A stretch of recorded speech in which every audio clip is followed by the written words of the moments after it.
Xin chào các bạn. Hôm nay mình sẽ trình bày cái cách làm bột mì căng, tức là gluten, và bột mì tàn, tức là wheat starch, từ cái bột mì đa dụng. Mình làm thế nào để thu được thành phẩm cao nhất, và qua đó mình cũng giới thiệu một vài sản phẩm từ bột mì căng và tinh bột mì. Bây giờ mình mời các bạn theo dõi cách của mình làm. Mình sẽ xài là 500g bột mì đa dụng. Mình đổ vô là 325g nước lạnh, tức là 65% cái tỷ lệ giữa nước với bột. Mình đem bột mình trộn với nước cho đều cho đến khi nào mà không còn cái bột khô nữa là được. Các bạn có thể trộn bằng tay hay là bằng muỗng, cũng không cần đánh nữa, mình chỉ trộn cho nó đều rồi mình vò nó lại thành một cái cục. Với cái tỷ lệ 65% thì bột hơi ướt, cho nên nó hơi dính tay. Bạn có thể cho thêm bột khô trên tay cho nó đỡ dính. Sau đó mình để cho bột nghỉ khoảng, mình đậy lắp lại, mình để cho bột nghỉ cỡ là từ 20 phút tới 30 phút. Để lâu hơn cũng được. Rồi sau đó mình sẽ đổ vô cỡ 2 cốc nước. Mình đậy lại. Cái này dính bột tùm lum. Mình đậy lại rồi cho nó nở. Sau 20 phút thì mình lấy ra, mình đem bạn coi mình cách mình làm rất là nhẹ nhàng nha, không có làm mạnh. Mình móc nó lên để mình bóp nó cho cái tinh bột nó chảy ra. Bóp nhẹ nhẹ thôi, không có bóp mạnh cho nó vữa ra luôn á.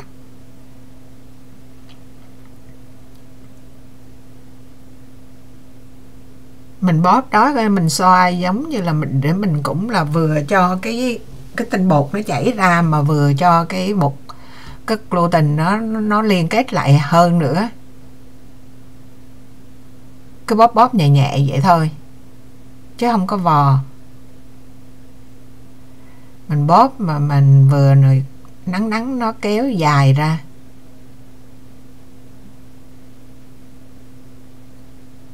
Lúc đầu thì mình làm, mình bỏ vô trong cái rây á, mình làm ngay từ đầu, mình chà nó. Mình làm như vậy á, nó không có đem lại hiệu quả bằng cái cách mà mình ngâm thẳng vô nước như vậy. Cái nước này á là mình sẽ giữ lại. Đây là cái tinh bột mì, tức là mình gọi là wheat starch, là gọi là dịch ra là tinh bột mì, còn gọi là bột tàn mì. Tàn mì tức là đồ bỏ đi đó, nhưng mà mình sẽ giữ nó lại. Mình dồn, mình lấy một cái thau bự, mình để đó mình dồn. Khi nào mình thấy nước mình đổ đi là khi mình thấy nó giống như sữa, nó đục rồi, là mình đổ nước trong khác vô, nước lạnh nha. Mình cũng đổ vô cỡ 2 cốc như vậy, là nửa lít đó. Rồi mình nhúng rồi mình bóp nhẹ nhẹ nó thôi, không có nhồi mạnh gì, cứ bóp với nhẹ nhẹ cái thân như vậy. Bạn thấy bắt đầu nó có cái liên kết rồi đó. Nó có sợi không? Đây là người ta gọi là senten. Senten tức là giống như là thịt trắng á. Đây là chất đạm. Làm thịt chay mình sẽ giới thiệu cái công thức làm thịt gà sau. Mình cứ là bóp nắng rồi nhồi nhẹ nhẹ, bóp nhẹ nhẹ cho nó chảy hết tinh bột ra. Rồi thì mình đổ cái nước đó vô thau. Mình cứ làm như vậy 3-4 lần nữa. Mình chiếu kỹ nha cho các bạn xem. Tại vì cái này nếu mà bạn nôn nóng á, mình làm á, thì cái phần bột mì căng á, nó chảy theo ra nước luôn. Còn cái này mình cứ từ từ mình bóp, cái là cái sữa của cái tinh bột mì nó sẽ chảy ra từ từ.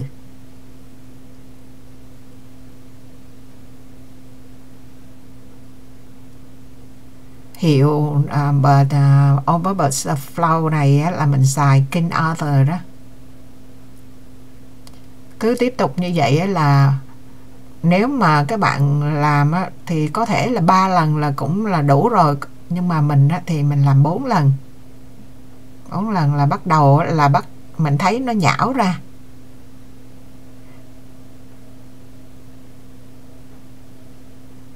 Mình cứ làm bao giờ mà đến khi nó nhão ra, bạn có thể làm 3 lần là đã thấy nhão, mình làm 4 lần là nhão, thì khi mà mình thấy nhão như vậy á, mình không có kéo dài ra được nữa.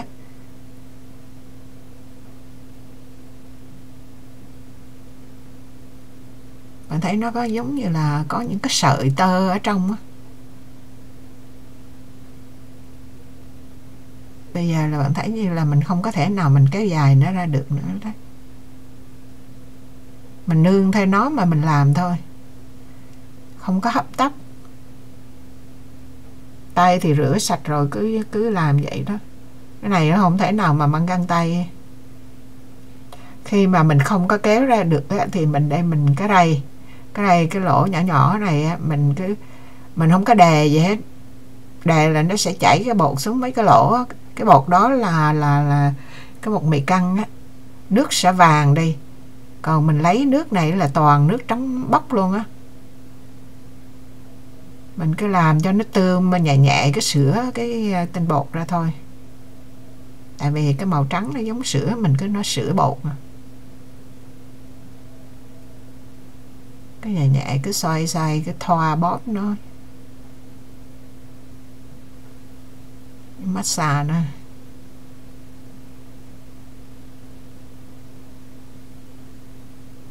Mình làm như vậy á, mình cũng là khi mà nước nó mình dở lên mà thấy nước ở dưới nó đục hoặc là nó cao hơn ở trên đó, thì mình bắt đầu mình đổ cái nước nó đi, mình đổ nước khác vô, mình cũng bóp lại, cũng 3-4 lần như vậy nữa. Như vậy tổng cộng bạn có thể làm từ 6 lần tới 8 lần thay nước như vậy.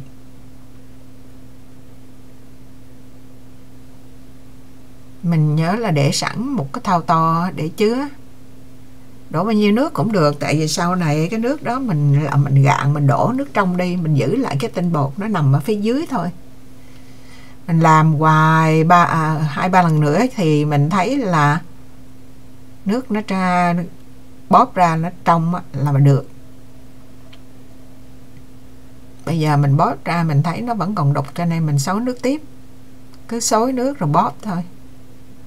Chỗ này mình cho chạy nhanh lên.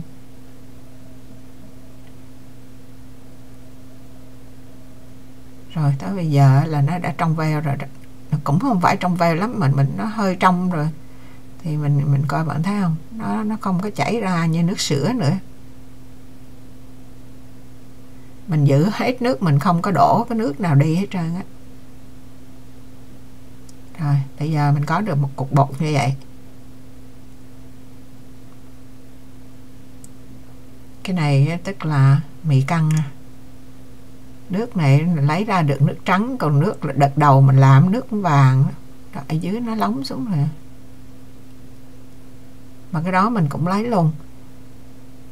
Nếu mà mình xài ít nước á, dưới là 65% á, thì tinh bột nó khó chảy ra lắm. Mà nếu mà mình xài nhiều nước á, thì nó nhão, thì cái chất gluten tức là cái chất mì căng đó, nó sẽ chảy theo với cái tinh bột, làm cái nước nó vàng và cái mì căng nó sẽ ít đi. Nếu mà mục đích của bạn lấy mì căng á, thì phải làm y chang theo cái cách của mình làm trên màn hình, là mình cứ từ từ thoa bóp nắng bóp nó thôi, cân như là cân trứng vậy đó, chứ không có nhồi mạnh là nó tan, nó rớt cái gluten rớt xuống luôn ở trong nước chung với lại cái tinh bột luôn á.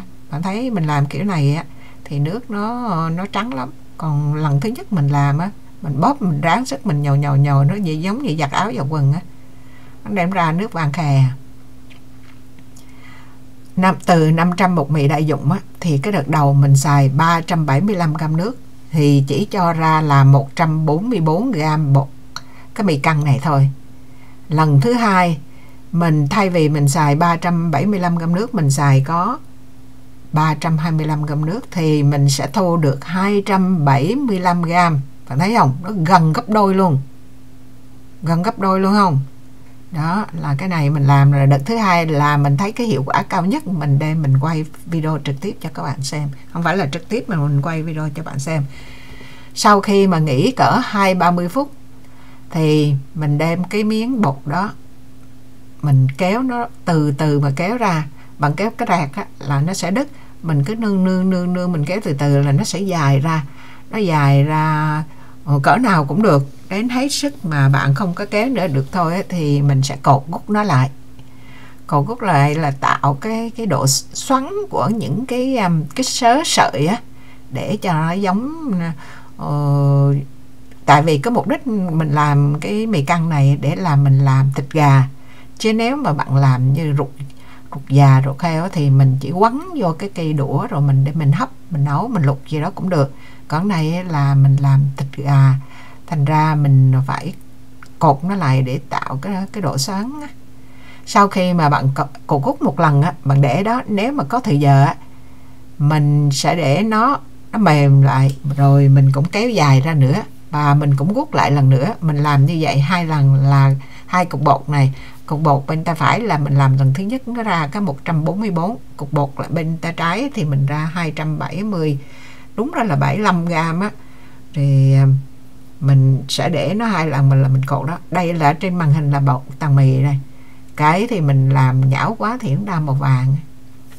Còn bột mì căng mình làm ra thịt gà, bạn thấy nó có sự sợi cái tơ, tại vì người ta làm muốn có sợi mạnh hơn á, thì người ta phải pha thêm tinh bột loại khác vô nữa.